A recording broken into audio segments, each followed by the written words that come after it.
할렐루야. 2021년도 희망의 해, 회복의 해가 떠오르게 되었습니다. 2021년도 신년주일을 예배하며 하나님을 예배하는 사랑하는 주의 모든 성도들에게 하나님 주시는 새로운 은혜와 새로운 축복이 충만하시기를 기원합니다. 아멘. 쏟아지는 비 때문에, 폭우 때문에 앞이 전혀 보이지 않는 어느 날이었습니다. 여러분께서도 운전하실 때 비가 많이 내리는 어두운 밤에 운전했을 때가 있었을 것입니다. 어떤 운전자가 그 앞이 보이지 않는 캄캄한 밤에 운전을 하고 있습니다. 계속 운전을 해야 할지 멈춰야 할지 판단이 서지 않았습니다. 마침 앞에 지나가는 차가 있어서 그 차를 따라가기로 마음을 먹었습니다. 같은 방향으로 가고 있는 그 차를 바라보면서 마음에 안심이 되기도 하였습니다. 아무런 생각 없이 앞차를 따라가고 있는데 갑자기 앞차가 멈춰서는 것입니다. 뒷차도 같이 멈췄습니다. 앞차에 무슨 문제가 생겼나, 혹시 뭐에 부딪혔나 하는 생각이 들었습니다. 앞차가 다시 움직이기를 기다리고 있는데 앞차가 움직이는커녕 미등이 꺼져 버렸습니다. 뒷차 운전자는 생각을 합니다. 저 사람이 뒷차에 대해 조금 더 신경을 안 쓰는 바보가 아닌가 하는 생각을 가지게 됩니다. 잠시 후 차 유리창에 똑똑 놓고 하는 소리가 났습니다. 창문을 내려보니 앞차를 운전하는 한 여인이 서 있는 것이었습니다. 뒷차 운전자가 말합니다. 도로 중앙에 멈춰서 차등을 끄는 바보가 어디 있습니까? 그렇게 이야기를 합니다. 그때 앞차 운전자가 말합니다. 아니, 제가 바보가 아니라 우리 집 마당에 주차한 당신이 바보지요 라고 말하였습니다. 뒷차는 아무런 생각 없이 앞차를 따라가다가 앞차의 집 마당까지 따라간 것입니다. 리더십 전문가 존 맥스웰은 자신이 평생 가르친 멘토링과 리더십의 원리가 이 이야기에 나타나 있다고 말합니다. 첫째, 사람은 아무도 혼자 가고 싶지 않다는 것입니다. 우리는 누군가와 함께 길을 가기를 원하며 인생을 살기를 원합니다. 또한 앞서가는 사람을 따라가고 싶어 합니다. 두 번째, 누군가를 따라가느냐, 누구를 따라가느냐, 그것이 매우 중요하다는 것입니다. 아무런 생각 없이 앞서가는 사람을 무턱대고 따라가면 바보처럼 엉뚱한 데서 멈추게 됩니다. 그렇다면 올바른 리더와 멘토를 따라가는 것이 너무도 중요합니다. 존 맥스웰은 좋은 멘토, 좋은 리더는 세 가지를 한다고 합니다. 첫 번째, 좋은 멘토는 길을 압니다. 영어로 know the way. 좋은 멘토는 통찰력과 지혜로 갈 길을 아는 사람이 좋은 리더입니다. 두 번째, 좋은 멘토는 길을 보여줍니다. 영어로 show the way. 좋은 멘토는 구체적인 상황에 통찰력과 지혜를 적용해서 갈 길을 구체적으로 보여줍니다. 세 번째, 좋은 멘토는 그 길을 갑니다. 영어로 go the way. 좋은 멘토는 누군가와 함께 그 길을 같이 가면서 동행합니다. 오늘은 2021년 첫 주일 신년주일로 지키고 있습니다. 한 해를 시작한 여러분들의 마음이 어떠신지 궁금합니다. 2021년도가 어떻게 될 것인가에 대해서 그 어떤 사람도 누구도 자신 있게 말하지 못합니다. 왜냐하면 우리가 맞이한 올 한 해는 그 누구도 한 번도 가보지 않은 길을 우리가 걸어가야 되기 때문에 그렇습니다. 한 번도 가보지 않은 새로운 길을 걸어간다는 것은 기대감도 있습니다. 하지만 막연한 불안감도 있습니다. 코로나 상황 가운데 2020년 작년 한 해는 어떻게 살아왔는데 올 한 해는 정말 잘 살 수 있을까 하는 걱정과 근심과 두려움이 우리 안에 있는 것이 사실입니다.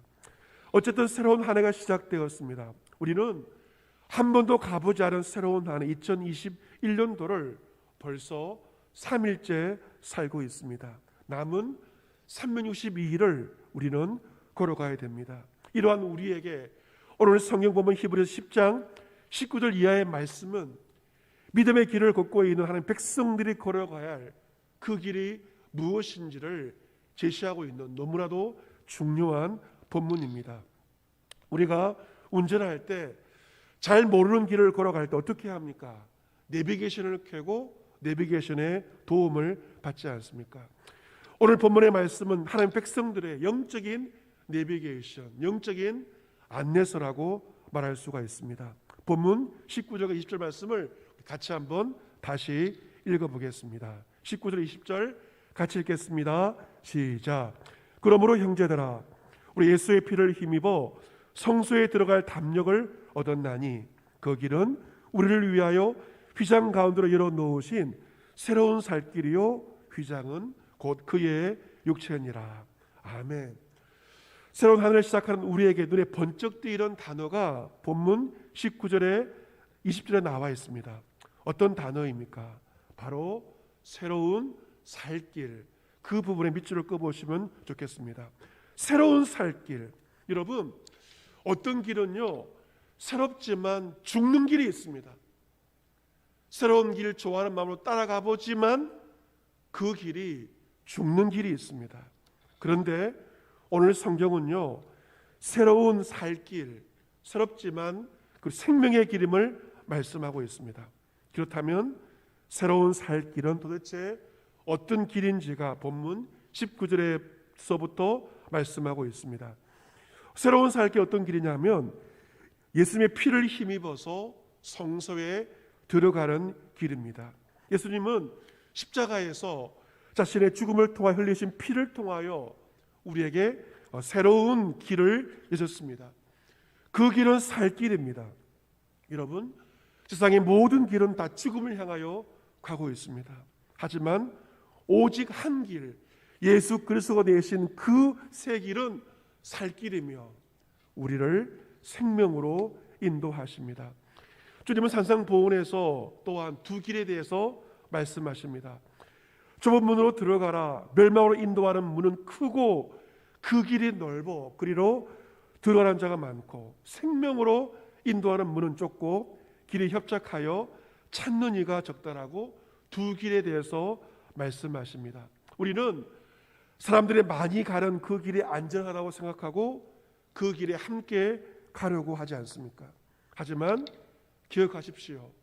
많은 사람들이 가고 있어 안전해 보이지만 그 길의 끝은 바로 멸망이요 죽음입니다. 하지만 생명으로 인도하는 문은 좁습니다. 길도 좁아서 찾는 이가 너무도 적습니다. 하지만 그 좁은 길이 생명길이고 그 길의 마지막은 생명의 근원 되신 하나님을 향합니다. 우리는 사람들이 많이 가는 넓은 길이 아니라 비록 소수가 걸어가고 있지만 협착한 그 좁은 길을 우리는 걸어가야 합니다. 본문 22절에도 참 마음과 온전한 믿음으로 하나님께 나아가자, 생명의 근원 되신 하나님께 나아가자고 말합니다. 우리 하나님은 거룩하신 분이십니다. 그분께 나아가기 위해서는 우리가 정결해야 됩니다. 무엇으로 정결케 되어지는가? 바로 그리스도의 보혈입니다. 본문 22절에 우리 마음의 뿌림을 받아 악한 양심으로부터 벗어나고 몸은 맑은 물로 씻음을 받았으니 참 마음과 온전한 믿음으로 하나님께 나아가자. 우리는 매주 예배를 드리면서 보혈 찬송을 부릅니다. 혼자 기도할 때도 보혈 찬송을 부릅니다. 보혈의 능력을 찬송하죠. 예수의 보혈이 우리 마음 가운데 뿌려질 때 우리는 악한 양심으로부터 벗어나게 됩니다. 양심 불량에서 선한 양심, 거룩한 양심이 됩니다. 죄로 더러워진 우리의 몸도 깨끗이 씻음을 받습니다.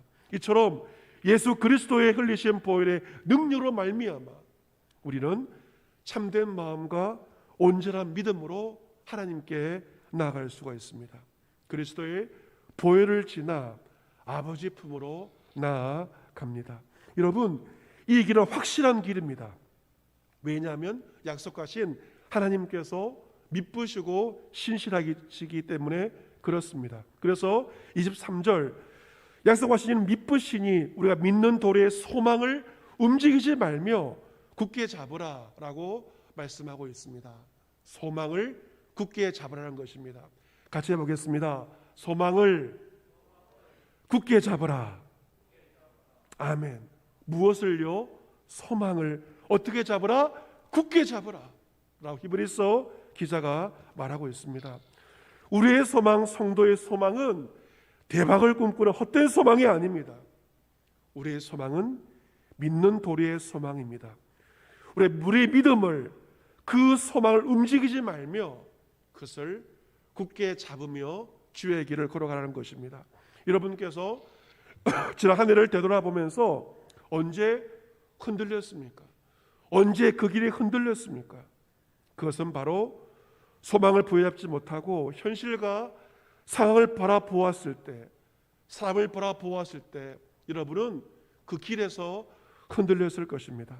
하지만 우리가 약속하신 신실하신 하나님을 믿고 바라볼 때, 소망을 굳게 잡을 때 우리는 흔들리지 않습니다. 여러분, 올 한 해도 앞으로 우리의 삶이 많은 부분이 바뀌어질 것입니다. 과거에 하던 것들이 없어지고 새로운 삶의 방식이 우리 가운데 많이 찾아오게 될 것입니다. 우리의 삶이 많은 변동이 있을 것입니다. 많은 것이 바뀌어진다 하더라도 우리의 믿음과 우리의 소망만큼은 요동하지 않고 견고해야 됩니다. 우리는 올 한 해 이 소망을 굳게 잡고 한 해의 삶을 살아가야 할 것입니다. 하지만 이건 혼자서만 가능한 것이 아니라 누군가의 손길이 필요합니다. 본문 24절 말씀 보시면 서로 돌아보아 사랑과 선행을 격려하라고 말씀하고 있습니다. 믿음의 길을 걸어가는 서로를 돌아보라는 것입니다. 그 사람이 믿음 생활 잘하고 있는지, 소망을 잡고 있는지, 하늘 소망을 놓치지는 않았는지 서로를 돌아보라는 것입니다. 또한 사랑과 선행을 격려하라는 것입니다. 여러분, 이 사랑과 선행을 계속 지속하기 위해서는 누군가의 격려가 필요합니다. 사랑을 실천하고 있다면 계속 잘하라고 격려할 때 그 사랑을 지속할 수가 있습니다. 선행을 하고 있다면, 잘하고 있다고 격려할 때 그 선행을 계속 지속할 수가 있는 것입니다. 올 한 해 성부 예신 예배를 드리면서 한 해를 마무리하면서 지난 한 해 참 힘든 한 해 가운데서도 우리 교회가 주님의 사랑과 선행을 베풀었음을 돌아보게 되었습니다. 우리는 지난 성탄절 예배를 드리면서 우리만 예배 드리는 것이 아니라 인천에서 사역하고 있는, 노숙자를 위해 사역하고 있는 그 교회에 성탄 헌금, 특별 헌금을 보내게 되었고, 그 헌금이 노숙자들에게 전달되어서 감사하다는 목사님의 전가를 받게 되었습니다. 올해는 모이기 어려워서 일일이 목사님께서 그 노숙자 찾아가서 겨울을 버틸 수 있는 침낭과 그리고 성탄 선물을 전달해 주었는데, 예전보다 또 힘들고 어려웠지만 우리가 보낸 선교비를 가지고 귀한 주의 사랑을 실천하셨다고 합니다. 여러분의 헌금이 그 어떤 가난한 노숙자에게 흘러간 것입니다. 여러분, 우리는 지금 비대면 상황 가운데 온라인 예배를 드립니다. 이러한 방식의 삶이 굉장히 낯설지만 감사한 것은 또한 성도들이 이 온라인 예배에 잘 참여하고 있음을 보게 됩니다. 이 온라인 예배를 들으면서 헌금을 온라인으로 하는 것도 한 번도 해보지 않은 일이지만, 익숙하지 않지만 또한 잘 참여하고 있는 것을 보게 됩니다. 지난 성부 예신 예배 때는 한 집사님 가정에서 5식구인데요, 온 식구 5명의 이름으로 성부 예신 예배 헌금을 드린 것을 보게 되었습니다. 또한 요즘 토요일 날 주꾸미 청소 사역을 하지 못하고 교육자들이 교회 청소를 하고 있습니다. 어제는 장로님 한 분이 오셔서 맛있는 점심을 사주셨습니다. 또한 교회에 달력을 가지러 온 집사님은 맛있는 와플을 간식으로 사오셔서 함께 그 간식을 먹게 되었습니다. 누군가로부터 돌봄을 받고 누군가로부터 사랑과 선행을 격려받을 때 그 일을 계속적으로 지속적으로 할 수 있는 것입니다. 여러분께서 주담교의 모든 전체 성도들을 다 돌아보기는 매우 어려울 것입니다. 그래서 교회는 소그룹을 둔 것이죠. 순식구가 있고 남녀 선교의 소모임이 있습니다. 이 모든 소그룹이 있는 이유는 서로를 더 잘 돌아보기 위해서입니다. 소그룹 가운데 사랑과 선행을 격려하는 것입니다. 그 돌봄과 격려가 꼭 필요한 것이죠. 올해는 우리가 이 어려운 상황 가운데서도 하지만 소그룹별로 순식구들 남녀 선교회 교육부서 서로를 돌보고 격려할 수 있는 그 일에 집중하여야 할 것입니다. 또한 25절 말씀 보시면 모이기를 피하는 어떤 사람들의 습관같이 하지 말라고 말씀을 하고 있습니다. 아마 그 당시 어떤 성도들은 여러 가지 이유를 대면서 모이는 것을 피하려고 한 것 같습니다. 여러분, 모이는 것도 습관이고 모이지 않는 것도 습관인데 모이기를 피하는 습관대로 하지 말아라 라고 히브리서 기자가 권면하고 있습니다. 오직 권하여 그날이 가까움을 볼수록 더욱 그리하자. 마지막 날 앞두고 수많은 재앙도 있고 어려움도 있지만 그리할수록 더욱 모이게 힘써야 된다라고 히브리서 기자가 말하고 있습니다. 안 모이는 습관을 들이지 말고 모이는 습관을 들여야 한다는 것입니다. 우리는 새해를 맞이해서 이 습관에 대해서 생각해 보아야겠습니다. 좋은 신앙을 가진다, 신앙이 성장한다는 것은 바로 좋은 습관을 가지는 것을 의미합니다. 여러분, 성경에 나오는 예수님의 습관은 어떤 습관일까요? 성경을 보시면 예수님의 습관은 한 가지가 성경에 나와 있습니다. 그것은 바로 기도의 습관입니다. 예수님은 십자가를 지시기 전 인생의 마지막 날 하루 전에 어디에 가셨을까요? 습관을 따라 감람산에 가셨다라고 신약 성경에 기록되어 있습니다. 예수님의 습관은 바로 기도의 습관이었고 십자가를 지시기 전 예수님은 다른 곳이 아닌 기도하기 위해서 감람산으로 가신 것입니다. 예수님은 그 감람산에서 제자들에게 유혹에 빠지지 않게 기도하라, 유혹에 빠지지 않게 기도하라 말씀하십니다. 그리고 예수님은 기도하시죠. 기도의 내용은 자신의 뜻이 아니라 아버지의 뜻을 구하는 기도였습니다. 예수님은 그날만 아니라 평생 그렇게 기도하셨을 것입니다. 아버지의 뜻을 구하라는 기도를 한 번만 드린 것이 아니라 일평생 기도하고 기도하셨습니다. 예수님의 기도는 일상의 습관이었습니다. 새벽 아직도 밝기 전에 일어나셔서 한적한 곳에 가셔서 예수님은 그곳에서 기도하시는 기도의 습관을 가지셨습니다. 또한 예수님은 중요한 순간에는 집중하여 기도하셨습니다. 12명의 제자를 세우실 때 밤이 새도록 그 일을 위해서 기도하셨고 기도의 응답으로 12명의 제자를 세우셨습니다. 기도의 습관이 되어 있는 예수님처럼 중요한 일들 앞에서 그리고 어떤 일의 시작과 그 일의 마지막 순간에 다른 어떤 것이 아니라 기도를 하는 것이 예수님을 닮는 것이고 그 기도가 예수님의 습관입니다. 한국교회는 신년을 맞이하면서 그 한 주를 기도로 지냈습니다. 기도원에 가기도 하였고 금식하기도 하였고 한 주간 특별 새벽기도로 모였습니다. 새로운 한 해를 기도로 시작하는 것은 한국교회만의 참 좋은 거룩한 습관이라고 말할 수 있습니다. 하지만 코로나로 인한 전국의 방역 조치 때문에 지금 우리는 대면하여 모이기 어려운 그러한 형편 가운데 있습니다.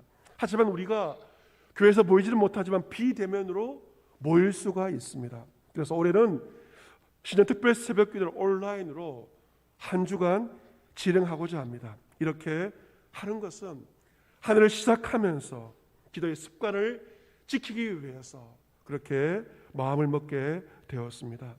사랑하는 성도 여러분, 새해를 시작하면서 여러분에게 한 해를 시작하는 기대가 있을 것이고 소망이 있을 것이고 바람이 있을 것입니다. 우리는 그 기도의 제목을 가지고 하나님께 나아가야 됩니다. 시작이 반이라고 하였습니다. 이번 한 주 어떻게 보내느냐가, 이번 한 주 어떤 삶을 사느냐가 올 한 해 여러분의 성패를 좌우할 것입니다. 올해 우리에게 표현은 주여 지금 우리를 회복시켜 주십시오. 기도의 내용을 올 한 해 주제표로 삼았습니다. 올 한해는 모든 성도들이 기도하는 한 해, 기도의 습관을 형성하는 거룩한 습관을 가지는 한 해가 되기를 원합니다. 사랑하는 성도 여러분, 이제 신년주일 예배를 드리면서 믿음의 경주가 시작이 되었습니다. 이제 우리는 그 경주를 잘 달려가야 됩니다. 어떻게 하면 이 경주를 완주할 수 있을까요? 그것은 믿음의 창시자이며 믿음의 완성자이신 예수님을 바라보는 것입니다. 예수님을 생각을 하는 것입니다. 우리 예수님 믿음의 경주 중도에 포기하지 않으셨습니다. 어려움도 많았지만 그 모든 어려움과 모욕을 다 참아내셨습니다. 그 주 예수 그리스도를 바라보고 그분을 생각할 때 그분이 먼저 걸어가셨던 믿음의 경주를 우리도 끝까지 완주할 수 있습니다. 따라서 올 한 해 그 예수님께 집중하는 거룩한 습관을 가지시기를 바랍니다. 주님께 여러분의 시선을 고정하십시오. 옆을 보지 마시고 뒤를 돌아보지도 마시고 앞서가신 주님만 바라보고 믿음의 경주를 달려가시기를 바랍니다. 존 베일리의 날마다 드리는 기도라는 책에서 그의 기도의 내용을 보게 됩니다. 그 기도는 바로 아버지 하나님, 오늘 나의 첫 생각을 당신을 기르게 하시고 나의 첫 감성은 당신을 예배하게 하시며 나의 첫 말은 당신의 이름을 부르게 하시고 나의 첫 행동은 당신께 무릎을 꿇고 기도하게 하소서. 이 기도의 그 모습과 기도의 이 마음이 저와 여러분의 거룩한 습관으로 형성되어지기를 원합니다. 사랑하는 성도 여러분, 올 한해 시작하면서 어디로 가야 할 때 두려움거리지 마십시오. 방황하지 마십시오. 그 어떤 사람을 따라가지 마십시오. 길과 진리와 생명 대신 주 예수 그리스도 한 분만을 따라 믿음의 경주를 달려가시기를 바랍니다. 오늘 신년주일부터 마지막 주일까지 올 한 해 세상에 다른 길이 아님 주님께서 그 보혈로 이뤄놓으신 새로운 살 길을 걸어가시기를 바랍니다. 어려울수록 더 기도하십시오. 예배와 기도의 거룩한 습관을 결코 패하지 마십시오. 기도와 예배가 멈추는 순간 여러분은 죽습니다. 그러나 예배와 기도를 통하여 여러분의 마음과 영혼과 여러분의 삶은 새로워지게 될 것입니다. 저와 여러분이 그 믿음의 길에 좋은 길벗이 되어서 서로 돌아보고 서로를 격려하기를 원합니다. 올 한 해 주님께서 열어놓으신 새로운 살 길을 걸어가면서 하나님께로 나아갈 수 있는, 함께 나아갈 수 있는, 기도로 나아갈 수 있는 저와 여러분 모두가 될 수 있기를 길과 진리와 생명 대신 주 예수 그리스도의 이름으로 축복합니다. 아멘.